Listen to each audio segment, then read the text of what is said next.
Hello, welcome to McQuilling TV. I'm Allison O'Melio, Marine Transport Specialist at McQuilling Services. I'm here to talk to you today about the recent rally in VLCC spot rates.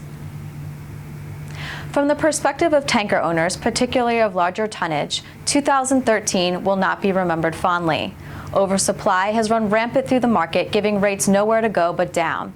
This negative situation has been further exacerbated by the altered trading landscape stemming from the U.S. shale oil revolution. But as we gear up to put 2013 behind us, the VLCC market is making a notable comeback.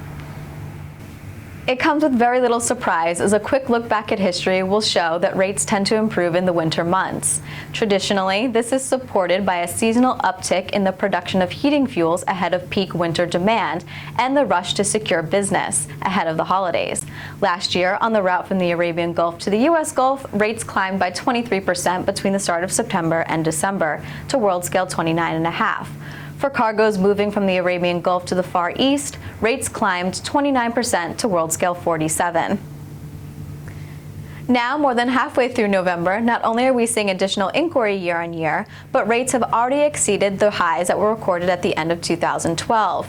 This is mostly in part to an increase in Chinese demand as the world's second largest consumer of crude oil rushes to fill their strategic petroleum reserve with approximately 70 million barrels of crude before the new year. Supporting this, our proprietary data shows that there was an increase in fixture activity from the Arabian Gulf to China by 24% from September to October, and an increase of 50% for movements from West Africa to China during the same time frame.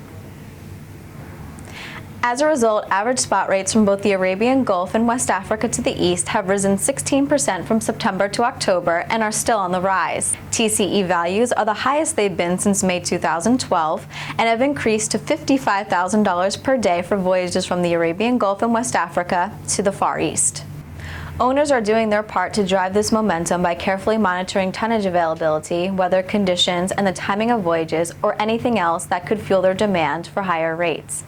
Through this, they hope to maintain positive sentiment through the end of the year and lay the foundation for a more prosperous 2014. This development has been supported by the increasing evidence that the global economy could be finding its footing. Employee levels have been increasing in the U.S., as have purchasing managers' indices, a sign of economic growth. Maintaining this upward momentum will be contingent on the U.S. Congress reaching a meaningful agreement to the debt ceiling in 2014. Further support will come from the increase in global refinery throughput rates. In the third quarter, global refinery throughputs were estimated to be around 77.3 million barrels per day, roughly 1.2 million barrels per day higher than year-ago levels. Typically, we see a contraction in the fourth quarter. However, the International Energy Agency has placed it at 400,000 barrels per day higher than 2012 figures. There is also anticipation that oil demand will rise in most regions, the most significant being from non-OECD countries. There is also some potential for European nations as the region slowly rebalances its financial landscape. Even as these somewhat favorable market conditions materialize, the availability of tonnage remains a tangible threat to any year-end rebound. Fortunately for owners, at this current juncture, position lists have been much tighter than we have seen all year, which has come as a welcome relief to financially hard-pressed owners as we head into December. There have been a number of owners faced with financial struggles, which has caused the detention of ships due to outstanding debts. This has taken part of the fleet out of operation sporadically, effectively tightening supply. As a result, rates have not stopped climbing, and as of November 19th, we're at world scale 37.5 from the Arabian Gulf to the west and world scale 63 to the east. Out of West Africa, rates were as high as world scale 65 to the east. So the question now is, can these levels be sustained? With economic conditions seemingly playing out in the owner's favor, we can likely anticipate rate levels will not only be sustained through the end of the year and possibly through the first quarter of 2014, but also gradually climb a bit higher.